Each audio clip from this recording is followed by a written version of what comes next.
nakabihis kayo? Aalis kayo? Tatakasan niyo ako, no? Bakit ka naman namin tatakasan? Gusto ko lang sanang bisitahin si Mr. and Mrs. Wilson. At saka, paano kayo magsasabi? Eh, di ba kinuha mo nga yung cellphone namin? I'm giving you back your cellphone dahil naalala ko wala tayong communication. I crossed the line, Thelma. Mali-mali yung ginawa ko. Because I was badly hurt. Sabi ko dati, mahal kita na walang dahilan. Pero ngayon alam ko na, mahal kita bilang isang kaibigan. I deserve to know the truth. Si Manuel, mahal mo pa rin ba? Kaya ba kaibigan ng tigim sa akin? Hello, Jessica. Dad and I are here in the Philippines. We just arrived po. Manuel! Jessica! Where are they? No wonder Manuel and Jessica wanted to get away from you. And we were right when we helped them get back to the Philippines. So, Philippines? May kausap ka kanina. Si Mr. and Mrs. Wilson ba yun? Dad, si Miss Felma po. Bakit mo tinawagan? Dad, alam ko naman po kasing gusto niyo po mag-ask ng forgiveness sa kanya in person. And ma-meet ko rin po yung mga ate at kuya ko at magkaroon ng connection sa kanila. Is there something bothering you? Is it about Manuel? Yung ganyang reaction mo, nangyayari lang yan if it's about him. Hindi ako papayag na maisahan ni Manuel. Uulitin ako. At hindi ako papayag na makipagbalikan siya dun sa pelmalanding kabit na yon. Babawiin ko sila.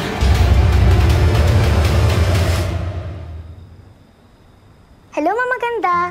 Nandiyan na po ba si Tatay? Oo, Tatay. Nakauwi na kami ng bahay. Pwede pa kausap po sa kanya, Mama Ganda? Mag-good night lang po ako. Naku, nasa labas siya eh. Naayos yung kotse. Tawagan mo na lang siya, ha? Okay po, Mama Ganda. Love you po. Good night. Love you too, Tetay.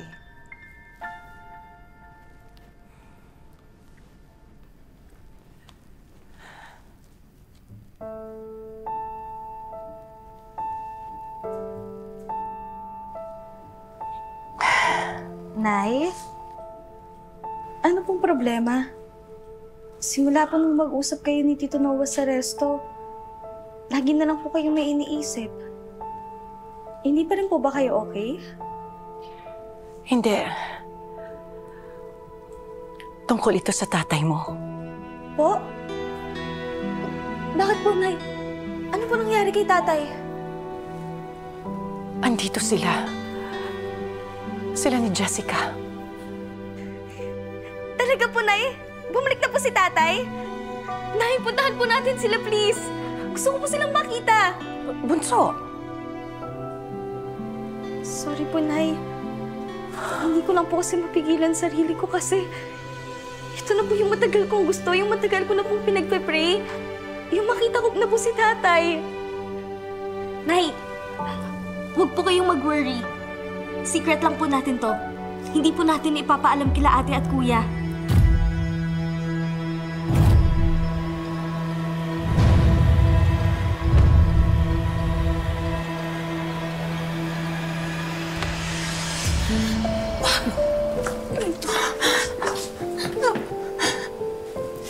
Tawag mo ako, Ate Didang. Andrea, pakalmahin mo muna ang sarili mo.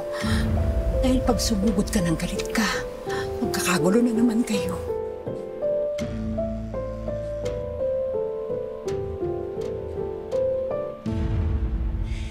Nay, gusto ko pong makita si tatay. Tara, pupuntahan po natin siya. Kaso, Nay, alam niyo po yun? Kinakabahan ako, hindi ko po alam kung anong sasabihin ko. Hindi ka makikipagkita sa kanya. Po? Bakit naman po, Nay? Kung ayaw niyo po siyang makita, kahit ako na lang po. Magagalit ang kuya mo at ang ate mo. Mag-aaway lang kayo. Eh di awayan na po nila ako. Ang hirap naman po kasi sa kanila eh. Porket galit sila kay tatay, gusto po nila pati ako galit. Anak, naintindihan ko naman yung nararamdaman mo sa tatay mo. Yung longing mo, ramdam ko yun. Pero hahayaan mo ba na talikuran mo yung mga kapatid mo? Para sa kanya? Yung kuya mo, yung ate mo, buong buhay mo silang nakakasama. Pero yung tatay mo, hindi mo pa nakikilala ng personal. Nay, gusto ko lang naman pong kamustahin si tatay. Nag-worry lang naman po ako sa kanya. Paano po kung nahihirapan na siya dahil sa paralysis niya? Nay, kailangan ko po ba talagang mamili between tatay tsaka kila ate at kuya? Hindi dapat. Pero sa ngayon, kailangan. Ang unfair naman, nanay eh.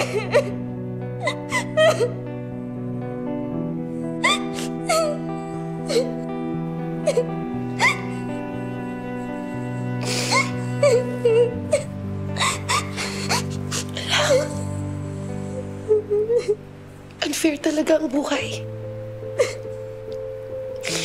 Tanggapin na lang natin na may sarili-sarili na tayong pamilya. Kahit nandito na ang tatay mo. Anak, hindi na siya parte ng buhay natin. Kung mag-alala tayo sa kanya, hanggang doon na lang yun. Ipagdasal na lang natin sila.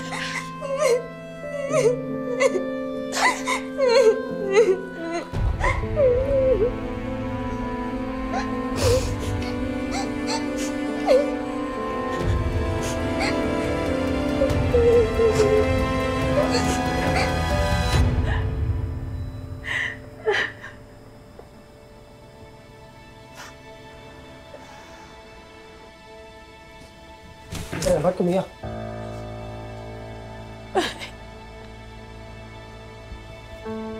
Bakit? Ano meron? Nandito na naman sa Pilipinas yung tatay ni Kulay. Ano?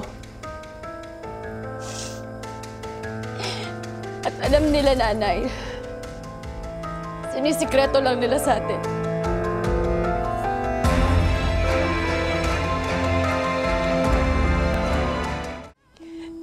Di ba tayo patatahimikin ng lalaki yun? Si nanay, si Colleen, bakit parang wala lang sa kanila? Mukhang masaya pa nga eh. Ako lang ba dito yung nakakaalala sa lahat ng ginawa ng lalaking yun sa atin? Si Colleen, naiintindihan ko pa eh. Kasi hindi naman yun na-experience lahat ng pinagdaanan nating hirap at sakit dahil sa lalaking yun. Pero si nanay, hindi ko maintindihan. Ito yun, kuya eh. Kaya hiniwalayan ni nanay si Tito Noah. Kahit anong sabihin niyang dahilan, yung ex niya pa rin talaga ang dahilan. Yung ex niya pa rin talaga. Kahit anong sabihin niya. Tama na. Tama na.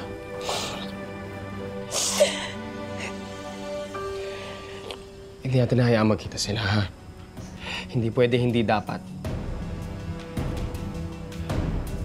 Hindi natin hayaang siraan yung buhay natin ulit.